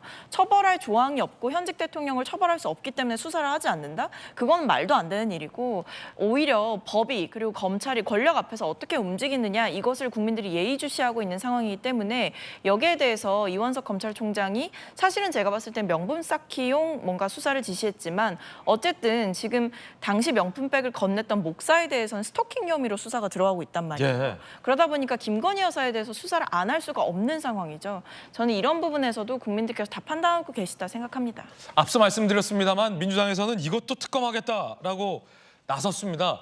이걸 어떻게 특검할까 싶습니다. 한번 들어보시죠. 법무부와 검찰에 경고합니다. 끝까지 자료 조치를 거부하면서 진상규명을 방해한다면 좌시하지 않겠습니다. 대책단은 물론 더불어민주당 당 차원에서 특단의 조치를 취하겠습니다. 특검할 겁니다. 특검 준비해서 22대 개원하자마자 바로 발의를 할 겁니다. 그 전에 저희가 다 준비를 하려고 합니다. 이화영 부지사 술판 관련해서도 특검에 좀 추진이 되는 건지. 당연히 그 내용이 들어가죠. 이화영 전 부지사가 검찰의 회유 수단으로 술판을 벌였다라는 주장을 제기했는데 민주당에서는 이걸 특검하겠다라고 밝힌 겁니다. 이화영 술잔치 특검까지 특검을 꾸려서 수사하겠다. 많은 국민들이 보고 계시지만 이화영 전 부지사는 술을 마셨다라는 날짜와 장소도 특정하지 못했습니다. 진술을 여러 차례 바꾸기도 했습니다. 그런가 하면 본인이 술을 마셨다는 건지 안 마셨다는 건지 진술이 오락가락하다는 언론의 지적도 많았습니다. 그뿐만이 아니라 이화영 전 부지사의 요구대로 검찰이 특정 일자에 대한 출정 기록을 계속 공개했지만 이제는 그 술을 마셨다라는 날짜와 무관한 굉장히 방대한 출정 기록 전체를 공개하라라는 비상식적인 요구를 하고 있는 상황입니다. 이재명 대표가 초기에 100% 사실로 보인다라고 얘기했지만 이화영 전 부지사의 주장이 흔들리는 가운데 이 대표의 침묵, 묘한 침묵이 이어지고 있는데요. 그럼에도 불구하고 민주당은 특검을 추진하겠다라고 나서고 있어서 질문 안 드릴 수밖에 없는데 정혁진 변호사님, 네네. 어떤 걸 특검하겠다는 거죠? 특검을 통해서 이화영 전 부지사 주장과 관련돼서 뭘 밝히겠다는 걸까요? 모르겠어요. 진짜 모르겠어요. 왜냐하면 그런데 그런 걸 다 떠나가지고 조금 전에 나왔던 박균택 그 당선인은 고검장 출신이잖아요. 수원지검에서 차장도 했었거든요. 수원지검 차장한 다음에 검사장 승진한 다음에 고검장까지 하셨던 분인데 어떻게 저런 분이 저런 이야기를 하나. 저는 민영배 의원이 저런 이야기하는 거는 그나마 이해할 수 있어요. 왜냐하면 검사가 검찰 조직이 어떻게 움직이고 있는지 검찰청에서 어떻게 일하는지 모를 수 있으니까. 하지만 누구보다도 제일 잘하는 사람이 누구겠습니까? 박균택 당선인 아니겠습니까? 예. 제가 봤을 때 박균택 당선인은 진짜 수원지검에서 열심히 진짜 근무하고 있는, 본인도 검찰청에서 무지하게 열심히 일했을 거예요. 그러니까 발탁돼가지고 고검장까지 가지 않았겠습니까? 그런 후배들한테 부끄럽지 않나? 전 그런 생각이 들고, 그걸 다 떠나가지고 양심에 부끄럽지 않나? 저는 그런 생각이 들고요. 저는 민주당에서는 다른 걸 다 떠나가지고 이화영 부지사가 술을 마셨는지 안 마셨는지, 마셨다라고 하면 어디서 언제 마셨는지 일단 그것부터 특정한 다음에 특검을 하든지 말든지 결정을 해야지. 그것도 지금 왔다 갔다 하는 사정 과정에서 특검하겠다라고 하니까 저 같은 사람은 도저히 이해가 안 돼가지고 도대체 무슨 특검을 하는 건지 어리둥절할 뿐입니다. 예. 만약 특검을 한다면 일단 이화영 전 부지사의 주장이 사실인지 여부, 이화영을 특검해야 되는 거 아니냐, 뭐 이런 얘기도 법조계에서 나오고 있는 상황인데 어떻게 보십니까? 이런 것까지 특검해야 되나? 우리 프로축구예요. 최강희 감독이라고 있어요. 예. 전북에서 최강희 감독했는데 최강희 감독의 특성이 닭공이라고 해가지고 그게 굉장히 좋은 전술로 우승까지 이끌어내는 최강희 감독의 특허 뭐 이런 상징처럼 됐는데, 닭공이면 닥치고 공격이에요. 축구는 우선 공격하는 것이 우선이다. 공격으로 다 이룰 수 있다는데 지금 민주당 보면 닭특이에요. 닥치고 특검이에요. 닥치고 특검. 글쎄 말이에요. 이런 거 예상했었어요. 어떻게 예상했냐면 총선 압승했을 때 사실은 21대에도 수없는 특검을 지금 계속 주장을 했잖아요. 네. 그리고 수없이 윤석열 대통령이 거부권을 행사하게끔 유도하는 그런 특검을 나는 냈다고 보고 윤석열 대통령이 그런 덫에 갇혔다고 보는데 지금 22대 총선을 치른 상황에서도 이 특검을 계속 주장을 하는 거예요. 근데 여러분 다 아시잖아요. 특검은요. 정상적인 상황이 아니라 비정상적인 상황입니다. 정상은 일반 검찰 또는 공수처에서 가는 게 일반 상황이에요. 특수한 상황이라는 것은 특별한 경우에 가는 건데 어떤 경우? 불공정하게 진행될 가능성이 높거나 이미 눈에 보이는 불공정이 나타났을 때 그 부분에 대해서 제동을 걸기 위해서 가는 게 특검이거든요. 특수한 상황인데 특수한 상황을 완전히 일반화시켜서 지금 가고 있잖아요. 이거 대단히 위험합니다. 민주당이 22대 총선 압승했다고 벌써부터 이렇게 속내를 드러내는 것. 박찬대 원내대표 얼마 전에 추대되고 나서 그 얘기했죠. 윤석열 대통령이 거부했던 모든 특검법 전부 다 재추진하겠다. 그렇게 얘기를 했어요. 민주당을 위해서 위험하다는 얘기를 분명히 좀 말씀을 좀 드립니다. 이 얘기 드렸던 기억이 있어요. 약자는 어려운 일, 힘든 일을 도전하고 해내는 것이 용기지만 강자는 할 수 있는 일, 하고 싶은 일 참는 게 용기입니다. 민주당은 지금 그 용기가 뭔지를 좀 배웠으면 좋겠어요. 자, 이재명 대표가 이화영 부지사 술자리 나왔을 때 그 얘기했죠. 나는 100% 이것이 사실일 것으로 믿는다 이 얘기했어요. 사실로 보인다. 예, 사실로 보인다. 우리 이런 얘기 들었었습니다. 2015년도에 한명숙 전 부총리가 대법원에서 유죄 판결을 받았을 때 당시 새정치민주연합 대표였던 문재인 대표가 이렇게 얘기했어요. 한 총리가 역사와 양심의 법정에서 무죄임을 확신한다. 재심을 청구하겠다. 그때도 역사와 양심의 법정에서 무죄임을 확신한다고 재심 청구했다고 했어요. 재심 청구 못했죠. 그런데 어떻게 됐습니까? 한명숙 부총리 당시에 본인이 안 받았다고 뇌물 안 받았다고 주장했고 뇌물 줬다고 했던 한만우라고 하는 인물이 법정에서 진술을 바꿨어요. 내가 회유받았다. 그런데 문제는 한명숙 총리의 동생이 사용한 자금에서 한만우가 건넸다는 수표가 발견되면서 옴짝달싹 못하고 유죄로 확정이 됐던 거예요. 그렇죠. 그랬는데 그런 상황에서도 100% 확신한다고 얘기했던 그때 당시의 유전자가 지금도 그대로 이어지고 있는 것 같고 그때 당시에 이 문제에 관해서 문재인 당시 대표도 민주당에서도 이 문제에 대해서 미안하다고 얘기한 일이 없거든요. 다시 나중에 문재인 대통령이 대통령이 된 이후에 민주당에서 추미애 법무장관을 위시해서 이 한명숙 문제 재수사를 해야 된다고 주장을 하다가 국민적인 저항에 부딪혔던 그 기억이 있죠. 저는 공당이라고 하는 그것도 다수당을 가지고 있는 야당이 이렇게 쉽게 법 질서를 깨뜨리는 기본 질서를 저해하는 이런 일들을 통해서 국민을 선동하고 국정을 혼란스럽게 하는 일을 반복하는 이유를 정말 이해하지 못하겠어요. 이재명 대표 지난번에 윤석열 대통령 만났을 때 분명히 얘기했습니다. 어떤 얘기했냐면 민생이 지금 굉장히 중요한 시기다. 예. 여야 대표가 총수가 인식을 같이 했단 말이에요. 민생 지금 챙겨야지 지금 이러고 있을 때 아니잖아요. 민주당 지금 위험하게 보입니다. 이화영 전 부지사가 선고를 얼마 앞둔 채 보석을 신청했습니다. 건강이 급속도로 나빠졌다. 뭐 이런 증상이 있다. 공판이 종결돼 증거인멸이나 도망할 염려 없고 누범이나 상습범도 아니다라며 다음 달 7일에 1심 선고가 예정돼 있는데 보석을 신청했습니다. 법무부는 민주당과 이화영 전 부지사 주장에 반박에 나섰습니다.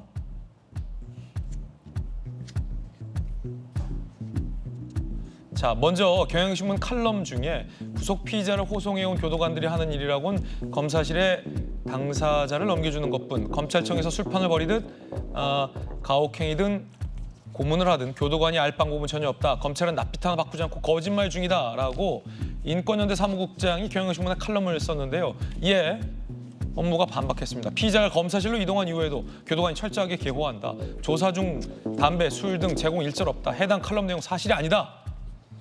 라며 반박했습니다. 잘 모르는 분들이 주로 이 검찰 술잔치 의혹이 사실인 것처럼 주장하는 측면이 많다라는 게 검찰과 법무부의 어떤 반박 입장일 텐데 이화영 전 부지사의 주요 주장이 굉장히 흔들리고 있는데 그거에 근거해서 지금 특검까지 추진하겠다라는 말까지 나왔는데 민주당 내부에서도 제가 취재를 해보니까 김영주 의원님 네. 이 이화영 술잔치 특검하겠다라는 말 때문에 자칫 민주당이 추진하겠다는 다른 특검의 정당성과 대의 명분까지 좀 흔들리게 된다라는 걸 내심 우려하는 목소리도 있더라고요. 이참에 공수처를 폐지하고 특검청을 하나 열죠 뭐. 공수처를 해칭할 거면 네. 아니 특검청 스스로 만들라. 그렇게 검찰 개혁하면서 고위 공직자 수사하겠다고 공수처에 얼마나 공을 들였습니까? 근데 지금 다 특검을 한다는 것은 공수처 수사 자체에 기대할 게 없다는 거잖아요. 그렇군요. 그건 스스로 자기가 주장해 왔던 것에 대한 정당성이 없었다는 것을 스스로 반증하는 거 아닙니까? 공수처에 대해서. 예. 또 하나는 조국 민정수석 때부터 잘해왔던 개혁 중에 하나가 공판 중심주의예요. 그러니까 저게 다 거짓말이에요.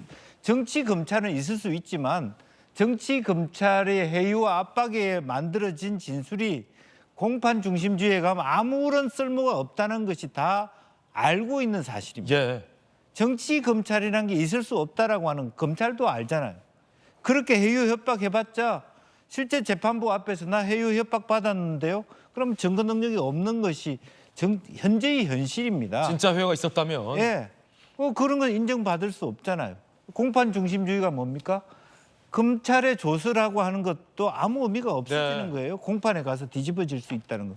그게 개혁이잖아요. 그 개혁을 민주당 정부 때 많이 해온 겁니다. 그렇다면 자기 스스로 해온 개혁에 대해서 먹칠을 하고 있는 거죠. 사실은.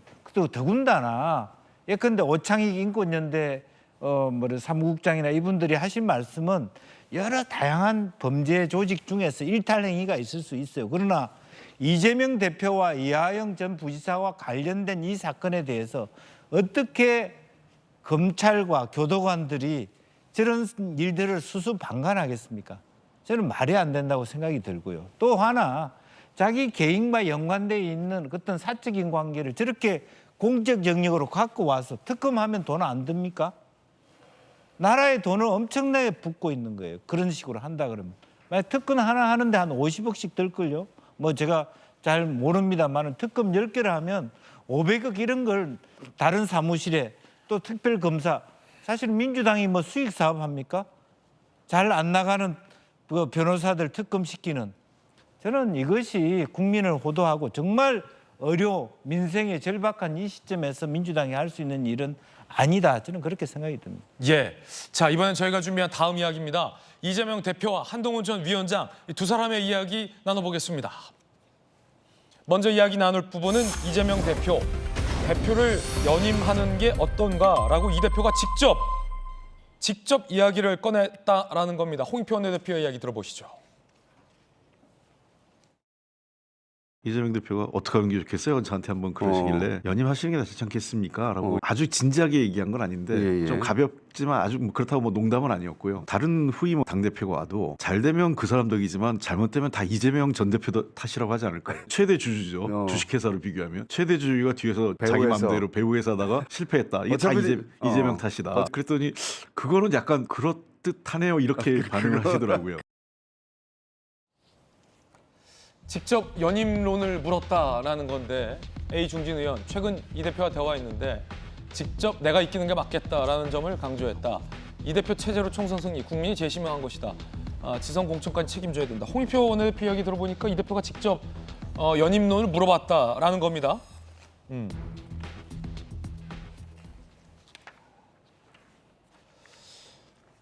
이 어떻게 보면 좋게 보면 책임 정치일 수도 있을 것 같고 박승민 최고님 어차피 이 대표와 가까운 분들이 이번에 대거 다음 국회에 들어오시잖아요. 그러면 홍익표 원내대표 얘기처럼 배후에서 뭔가를 하는 것보다 전면에 나서서 책임 정치를 하겠다라는 측면일 수도 있고 또 비판적으로 보자면 아예 이 대표 본인이 이 대표의 민주당 안팎에서 제기됐었던 그간 어떤 사당화 논란에 불을 지핀다라고도 좀 볼 수 있을 것 같고 박지원님 어떠십니까?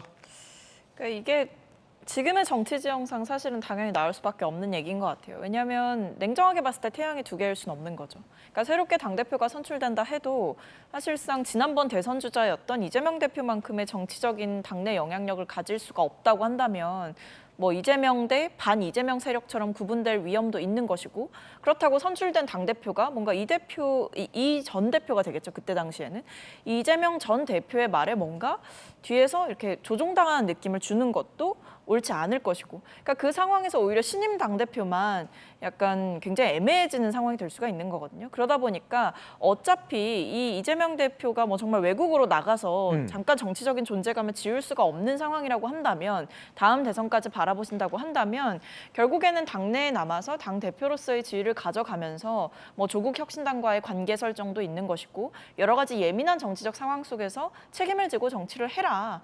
그럴 수밖에 없는 국면은 아니냐. 왜냐하면 이재명 대표를 지운다고 지울 수도 없는 상황이고 전임 대표가 되어도 실질적으로 새롭게 임명되는 대표보다도 어쩌면 더 큰 정치적인 영향력을 지닐 수 있는 상황이기 때문에 이럴 거면 뭐 바지 사장 논란이라든지 이런 논란을 애초에 만들지 말고 그냥 기존의 당대표 연임에 대한 뭐 여론도 생겨나고 있으니 그냥 끝까지 책임을 지고 해봐라. 오히려 그것이 더 책임 정치에 맞는 국면이다. 이렇게 보고 있는 상황들이 생겨나는 것 같습니다. 그렇군요. 그런가 하면 이 대표의 배우자인 김혜경 씨가 법원에 출석하는 장면이 주로 공개 활동으로 노출됐었습니다. 그런데 2년 만에 공개 행보에 나섰다고 합니다. 함께 보시죠.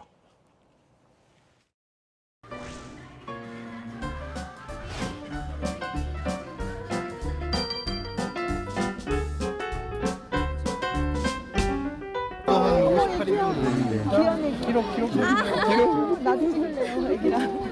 아이고 세상에, 예쁜 딸이네. 오랜만에 동네 행사장을 와봤는데 우리 어린이들을 만나는 게 역시 즐거운지. 당기는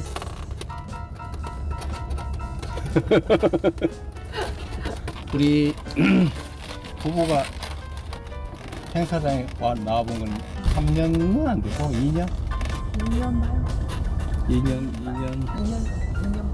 아니지, 대선 끝나고 처음이니까 2년이 훨씬 넘은 거네요. 어린이날 행사의 모습을 드러낸 건데 저 장면 이틀 전에는 법원에 출석했습니다. 이때 김혜경 씨가 출석한 혐의는 이른바 식사비 법인카드 결제 의혹 등에 관련된 거였습니다. 지지자들은 청렴하다를 외쳐서 논란이 됐었죠. 그 장면도 준비되어 있습니다.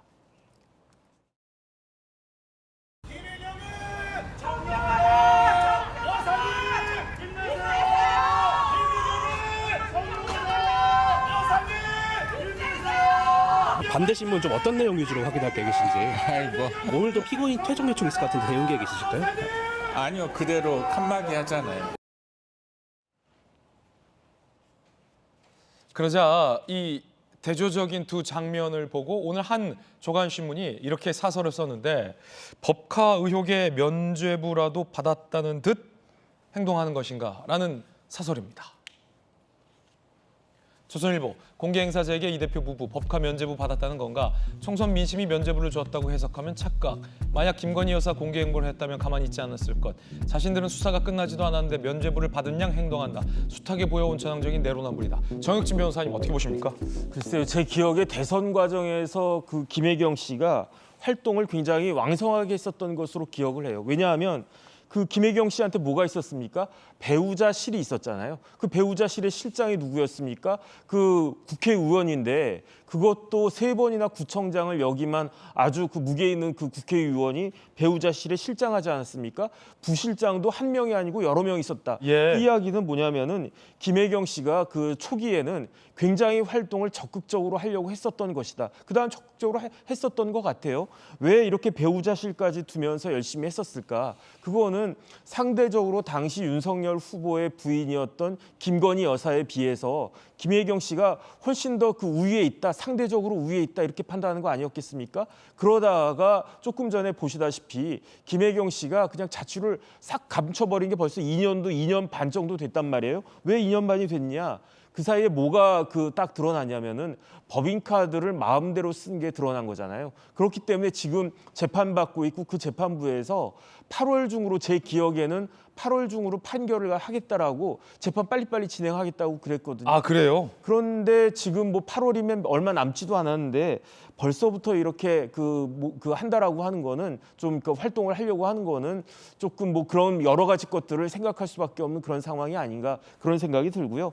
그다음 이제 법정에 들어가는데 지지자들이 청렴하다라고 막 이야기했잖아요. 그거는 본인도 좀 머쓱하지 않았을까 하는 생각이 드는 게 왜냐하면 다른 걸 다 떠나가지고 이재명 대표가 경기도 지사할 때 경기도에는 뭐가 있었느냐. 사모님 팀이 있었잖아요. 사모님 팀. 그 사모님 팀의 그 팀장격이 누구냐? 그 배모 씨고 그다음에 그 팀원이 조명현 씨 아니었겠습니까? 예. 그런데 지금 사모님 팀이라고 하는 것을 역사적으로 그 운영했던 지방자치 단체장이 단 한 명이라도 있었는가? 이제 이재명 지사의 경기도 말고 아니면 지금 김동연 뭐 그 경기도지사가 사모님 팀 운영하고 있겠습니까? 오세훈 시장이 뭐 서울시장 벌써 뭐 4번 5번 했다라고 하는데 그 사이에 사모님 팀이 있었겠습니까? 그런데 뭐 청렴하다 이런 이야기는 조금 그 맞지 않는 것 같다. 전 그런 생각이 들었습니다. 예, 정영진 변호사님 의견 전해드렸습니다. 이번에 한동훈 전 위원장 소식 다뤄보겠습니다. 이번에는 여당 당직자들과 만찬을 가졌다고 합니다. 한 참석자는 건강이 많이 나아진 것 같아 보였다. 한 전 위원장, 저보다 더 고생하셨던 경호팀, 당 실무팀들을 뵌 것이다 라며 굉장히 재기발랄하게 사진을 찍었군요. 처음 같이 호흡, 특별한 추억이 있는 멤버들이 소중하다. 앞으로 자주 보자. 요새 시간 많다. 도서관도 가고 지지자들이 선물해준 책을 읽으며 지낸다. 라고 밝혔다고 합니다. 자주 보자. 앞으로 자주 보자. 전당대회, 당 현안 등에 대한 언급은 당연히 없었겠죠. 앞으로 자주 보자. 당에서 이제 큰 일을 해보다 보면 가장 고생하는 게 또 당직자들이거든요. 당직자들이 정말 내 일같이 내 몸처럼 나서서 손발이 돼서 착착착 굳은 일들을 다 해준 건데 선거 이후에 고생한 당직자들에게 한 전 위원장이 저녁을 산 겁니다. 팀 리더로서 저녁을 산 건데 이걸 보고 정치권에선 여러 가지 상상을 하고 있습니다. 첫 번째, 자주 보자. 자주 보자. 전당대회 나오는 거 아니야. 라는 관측과 가능성에 대해서 얘기도 나오고 있고 그리고 지지자들이 읽어준 책을 보고 있다라는 것 등등 정치에 곧 복귀할 것 아니냐라는 신호탄이냐 이런 해석도 나오고 있고요. 그래서 오늘 한 조간신문에서는요. 이 장면을 보고 한동훈의 조기 등판론의 3가지 이유를 분석하는 기사가 보도됐습니다. 흥미로운데 함께 보시죠. 첫 번째, 주변 세력들이 군부를 피우고 있다. 한동훈 영입 인사들 구심점 필요하다. 두 번째, 한동훈 위원장의 최근 행보, 비대위원 당직자 만찬, SNS 공격에 홍준표의 공격에도 대응했다. 세 번째, 유리한 여당의 지형, 높은 차기 대권 선호도, 당권 뛰어든 반윤 비주류 인사 등등등 이 3가지 이유를 보면 조기 등판도 가능한 것 아니냐라는 얘기도 나오고 있습니다. 일단은 박성규 대변인님 자주 보자라고 얘기했다는 거예요. 자주 보자. 네. 의미 있는 얘기죠. 본인도 이제 알 거예요. 본인이 하고 있는 작은 말 하나, 작은 행동 하나하나가 정치적인 의미로 해석될 수 있다는 것 정도는 이제 한동훈 전 비대위원장이 이해했을 거예요. 그런데 저렇게 공개적인 행보에 나서서 즐겁게 얘기하고 셀카는 아니고 유쾌한 사진 찍고 자주 보자는 얘기했다는 것은 뭔가 이전과는 본인이 행동이 좀 달라지고 있다는 걸 좀 보여주는 것 같고 전체적으로 저 선거 이후의 흐름만 이렇게 쭉 봐도 굉장히 소극적인 모습에서 조금씩 움직이는 듯한 모습을 보입니다. 복귀해 보면 선거 끝나고 전부 내 책임이다 그러고 짚고 들어갔잖아요. 짚고 들어가 있다가 대통령이 밥 먹자고 제안한 것을 거절을 했죠. 네. 물론 그 형식에 문제가 있었다고 제가 얘기했었습니다. 그 이관섭 비서실장을 통한 제3자 윤재욱 원내대표를 통한 제안이기 때문에 형식도 내용도 동의하기 어려운 부분이 있었다고 그랬고 홍준표 대구시장이 배신이라고 하는 프레임을 가지고 문제를 제기했을 때 거기에 강하게 반박을 했죠. 그리고 비대위원들과는 식사하는 모습을 보이고 그리고 어제 이제 정무수까지 나온 거예요. 당직자들까지. 예. 그런데 당직자들 만나가지고 자주 보자는 얘기를 했다는 것은 본인이 이제 자주 같이 움직일 수 있겠다. 더 이상 숨어 있지 않겠다는 선언을 한 것 아니겠어요? 그죠? 제가 볼 때는 한동훈 위원장이 이제 정치에 대해서 본격적으로 공부를 하고 정치의 분위기에 대해서 정치권의 문화에 대해서 좀 익혀가는 그런 과정을 굉장히 좀 심도 있게 해가는 것 아닌가 싶은 생각이 듭니다. 아무리 누가 뭐래도 부인할 수 없는 것은 여당의 총선거에 비대위원장을 지내긴 했지만 한동훈 위원장은 정치에 있어서는 신인이었거든요. 그리고 총선 과정은 본인의 메시지를 강하게 내기만 하면 됐지 본인이 주변을 살필 이유는 사실은 크게 없었던 상황이었는데 이제는 본인 주변과 본인 주변을 둘러싼 정치권의 문화를 이해하기 시작했다 이렇게 보는 것이고 그중에 하나 제가 보니까 네. 들려오는 많은 얘기들 가운데 당신 집거하는 건 좋은데 그러다가 이 동네에선 잊혀진다. 잊혀지게 되면 당신 다음 없다. 그리고 당신이 잊혀지지 않을 수 없는 이유는 조만간 선거가 없고 당신이 모습을 나타낼 수 있는 계기 자체가 마련되지 않는다. 한 2년 동안은 그 얘기에 대해서 굉장히 좀 심각하게 생각하는 단계가 아닌가 싶어요. 그런 상황에서 여전히 여권의 대권 주자를 얘기하자면은 비대위원장 맡을 때보다는 많이 떨어졌더라고요. 20%대니까는 한동훈 전 비대위원장이 지금 가장 우위에 꼽히고 본인이 애정을 가지고 혼신의 힘을 다했던 국민의힘이 총선을 치르고 나서 저렇게 짜그러졌는데 짜그러졌죠. 이 짜그러진 상황에서 그 다음 단계를 도모를 하긴 해야 되는데 지금 돌아가는 상황 봐가지고는 또 별로 비전이 안 보이고 그런 상황에서 본인의 책임감도 같이 느끼는 것 아닌가. 개인적으로는 처음에 전당대회 출마 안 하겠다고 했던 굉장히 강했던 입장에서 상당히 좀 돌아서고 있는 것 아닌가 이렇게 관측이 됩니다. 그 가운데 한 전 위원장의 이 등판론에 무게가 실리는 또 하나의 장면은 이른바 찐윤들이 이선으로 일단 쓱 물러났다는 겁니다. 특히나 뭐 이철규 의원의 원내대표 불출마 요것이 굉장히 컸어요. 권성동 의원 원내대표 사퇴, 장제원 22대 총선 불출마, 이철규 원내대표 선거 불출마, 친윤계 공부 모임도 사실상 중단. 친윤들이 이선으로 한 발 물러서면서 어떤 전면에 공간이 생겼다? 그렇다면 한 전 위원장이 오는 것 아니냐? 마침 이 연대설 얘기가 나왔던 나경원 의원이 오늘 정치 시그널에 나와서 이런 얘기도 했습니다. 들어보시죠.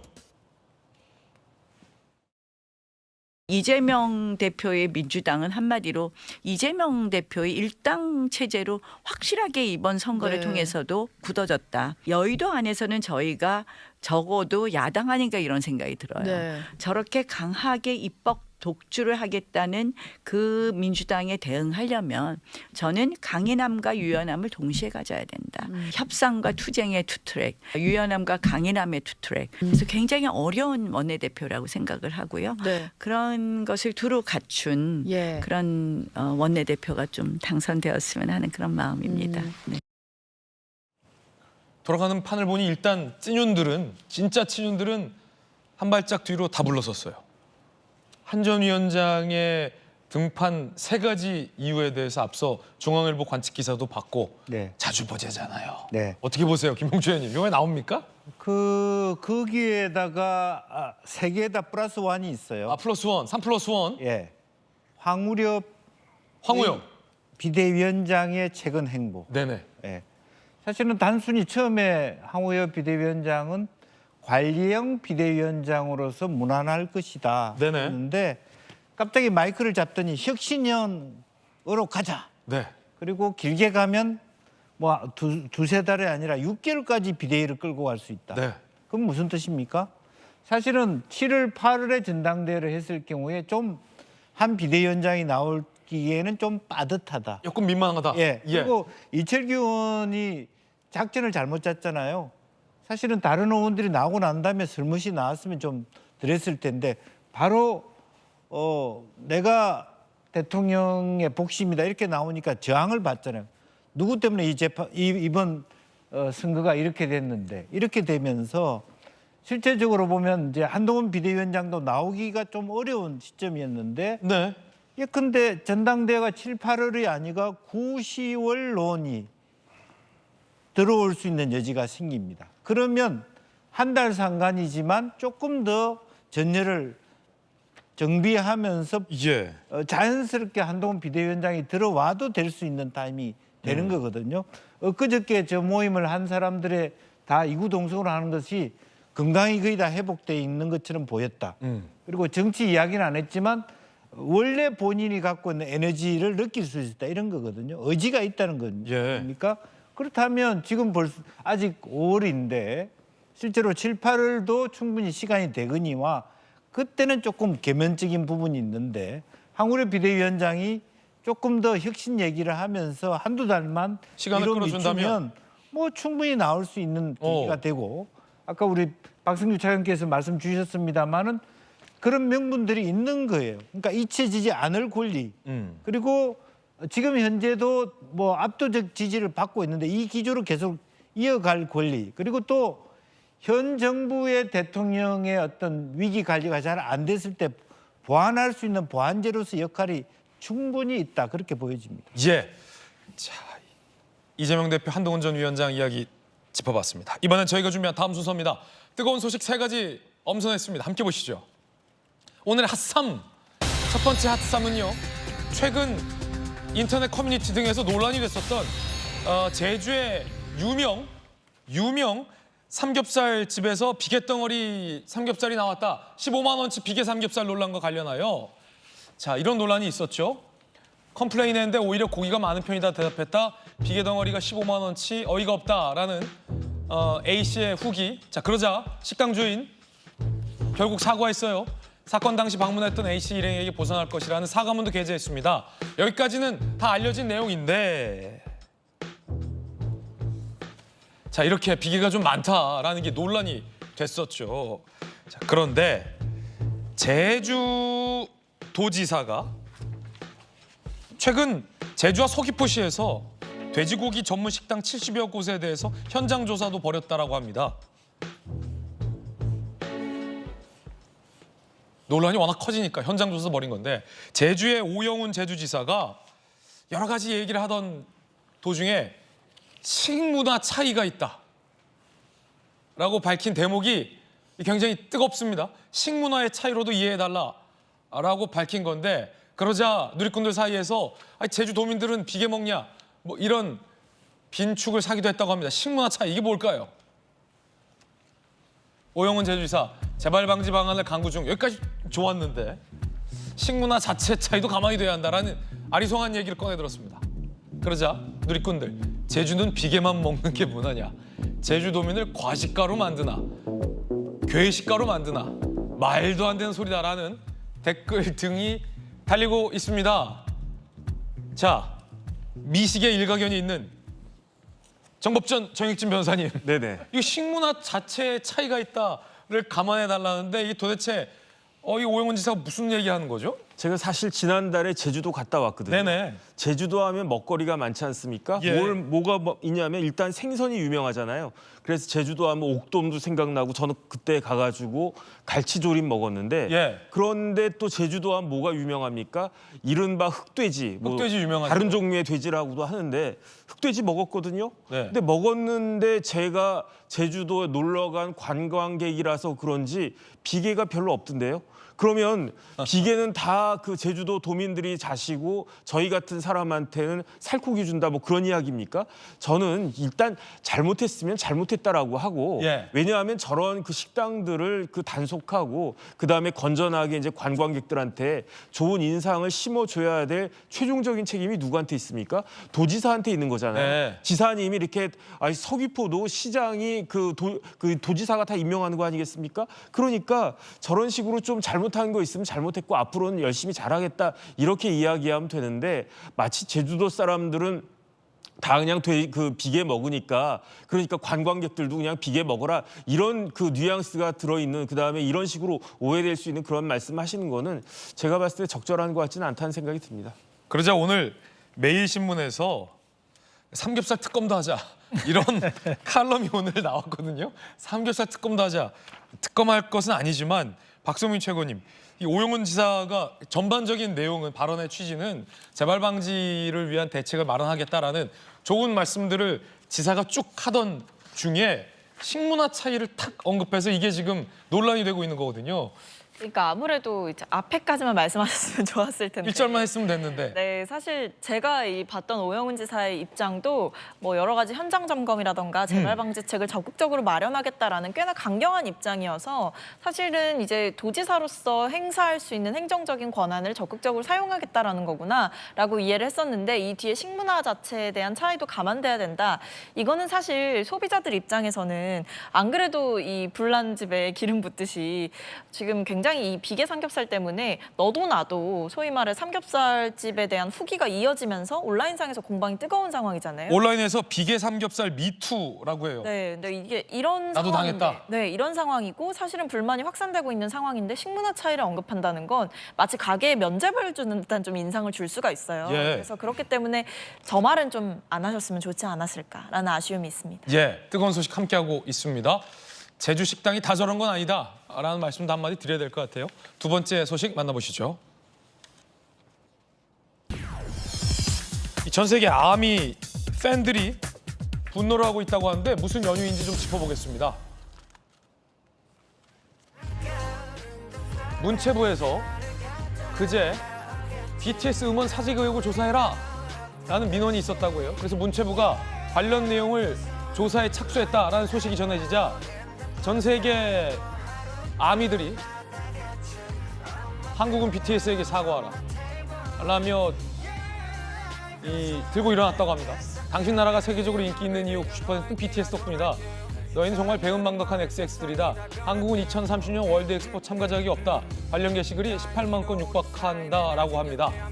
그러니까 문체부가 음원 사재기 의혹과 관련해서 마치 이제 BTS를 조사라도 하는 듯 보이자 팬들이 이제 분노를 한 건데, 그래서 오늘 이 오해를 불식시키고자 문체부 차관님을 스튜디오에 모셨습니다. 전직 문체부 차관을 역임한 박성규 차관님, 예. 오해를 좀 풀어와야 될 것 같아요. 예, 오해 풀어야죠. 예. 풀어야 되는데 역시 BTS는 BTS네요, 그죠? 전 세계에서 저렇게 그렇죠. 뭐 18만 건요, 대단하죠. 제가 좀 확인해 보니까 이런 거예요. 최근에 문체부에 하나 민원이 접수됐어요. 뭐냐면은 BTS의 음원 사재기 의혹에 대해서 좀 조사를 해달라. 그리고 BTS에 대해서 수여됐던 장관 표창도 취소해달라. 왜? 확인해 보니까 2017년도에 한 공갈 사기범의 재판이 있었는데 그 재판 판결문에 이런 얘기가 좀 들어가 있었어요. 사재기 의혹, 불법 판매 뭐 이런 단어가 들어가 있었으니까 그 단어를 근거로 해가지고 내용은 이거거든요. 불법 마케팅에 관한 당신들의 자료를 내가 가지고 있다. 그러니 이거 나 돈 주지 않으면 언론사에 뿌리겠다. 이렇게 BTS를 협박했다는 거예요. BTS 소속사를. 그래서 8차례에 걸쳐서 뭐 한 5,700만 원 정도를 받아냈다. 그러니까 거기에 대해서 문체부는 공문이 접수되니까 이거 한국콘텐츠진흥원에다가 당신들 한번 좀 이거 확인해 봤으면 좋겠어 해가지고 그런 얘기를 한 것이 저렇게 좀 전 세계 BTS 팬들을 분노하게 한 거네요. 근데 뭐 저렇게 분노하시는 거는 BTS에 대한 애정이라고 이제 이해를 하고, 두 번째로 정부는 또 정부의 일을 또 해야 하는데 아마도 정부에서 깔끔하게 이런 것들이 제기된 의혹에 대해서 조사하는 모습을 보여준다면 BTS 팬들도 대한민국은 저렇게 유명한 국가를 위해서 저렇게 국가의 국위를 선양한 저런 그룹에 대해서도 공정하게 조사하고 공정한 판결을 내리는 참 선진국이구나 이런 생각도 할 것 같아요. 결과에 대해서는 뭐 누구도 예단할 수 없지만은 문체부 전 차관님의 해명이었습니다. 이번엔 세 번째 뜨거운 소식 공개하겠습니다. 만나보시죠.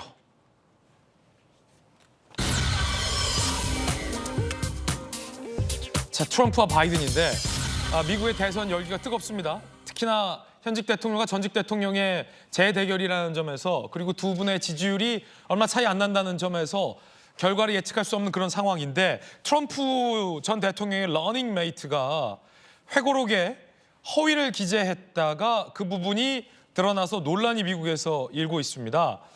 크리스티 노엄 부통령 후보인데 김정은을 만났다라고 허위 주장을 했다라는 거죠.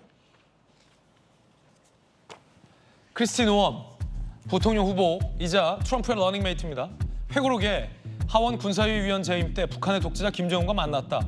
그가 나를 과소평가, 내가 작은 폭군들을 노려본 경험이 있다는 걸 알지 못했기 때문이다 라는 식의 주장을 했는데 미국 내에서 반론이 있었어요. 그런 일은 일어나지 않았다라는 거예요. 만난 적 없다라는 겁니다.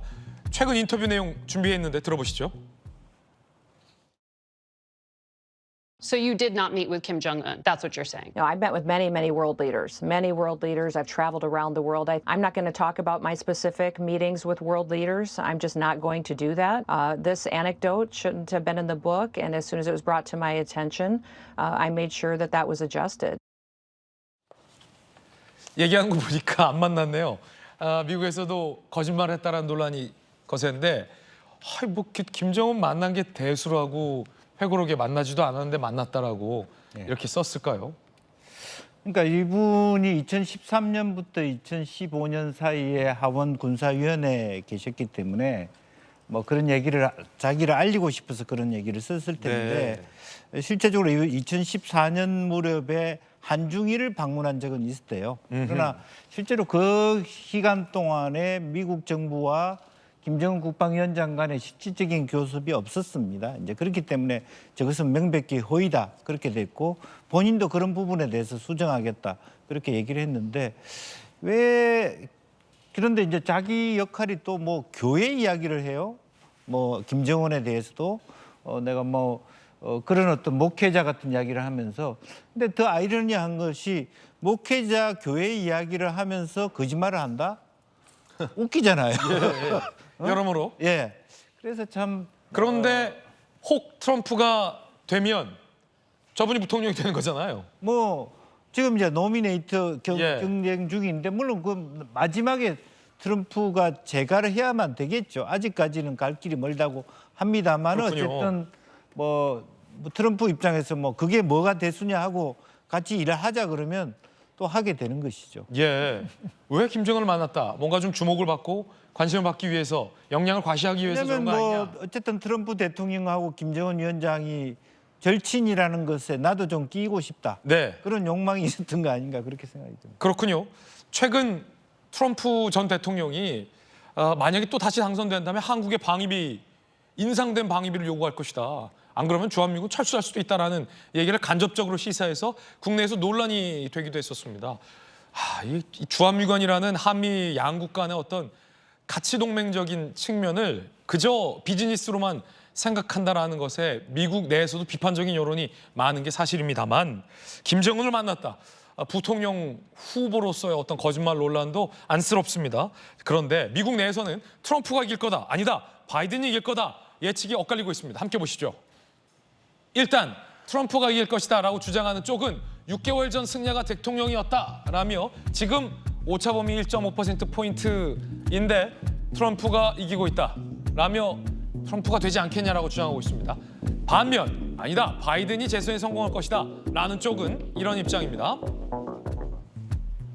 미국의 노스트라다무스로 소위 불린다는 미국의 대선 결과를 예측했다라는 앨런 리트먹 아메리칸대 교수는요. 바이든 대통령이 이번에도 이긴다라며 지난 10번의 대선 중 9번의 예측을 적중했던 리트먼 교수는 또 바이든 대통령이 유리하다라는 예측을 하기도 했다고 합니다. 박성규 전 대변인님, 네. 혹자는 트럼프, 혹자는 바이든. 예, 워낙 팽팽하죠 지금. 그런데 6개월 전에 승자가 이긴다고 하는 것이 통계로 나와 있긴 한데 1.5%포인트 차를 이긴다고 얘기하기는 좀 어렵죠. 그렇죠. 오차범위 안에 있기 때문에. 그리고 지금 나중에 얘기한 그 대선의 결과를 정확하게 예측했다고 하는 부분 무조건 모든 것이 지금 바이든 쪽으로 기울고 있다고 주장을 하고 있는데 저희끼리 한번 좀 내기를 해봐야 될 것 같아요. 네. 저는 바이든이 이긴다고 생각하거든요. 그렇군요. 왜냐하면은 미국 사회가 아무리 달라지고 이상해졌다고 하지만 미국 사회는 견제와 균형을 나름대로 추구해가는 시스템이 살아있는 사회거든요. 지난번 대선 결과를 불복하기 위해서 의사당 난동을 선동을 했고 또 성추문 많이 했고 입막음을 했고 뭐 수도 없는 사법 리스크를 가지고 있는 트럼프를 미국 국민들이 대통령으로 뽑는다 그러면 우리는 그 다음부터는 미국에 대한 기대를 다 접어야죠. 미국 국민들도 그걸 대부분 알고 있을 것이고요. 저는 선거 이전에 지금 마지막 단계에서 이른바 바이든도 워낙 비호감이기 때문에 지지를 감추고 있는 유권자들이 있긴 하지만 그래도 차악의 선택으로 트럼프보다는 바이든을 선택할 것이라고 예상을 하고 그리 되지 않는다면 전 미국 다시 안 볼 것 같습니다. 박성규 전 대변인의 개인적인 돌직구 견해 전해드렸습니다. 저희들은 6주 광고 보고 돌아오겠습니다. 잠시 후에 뵙죠. 오늘 저희가 준비한 소식 모두 다 전해드렸습니다. 지금부터는 김진의 돌직구쇼 유튜브 계정에서 시청할 수 있는 김진의 더 라방 시작됩니다. 많은 참여 부탁드립니다. 오늘 하루는 분명 어제보다 나을 겁니다. 좋은 하루 되십시오. 고맙습니다.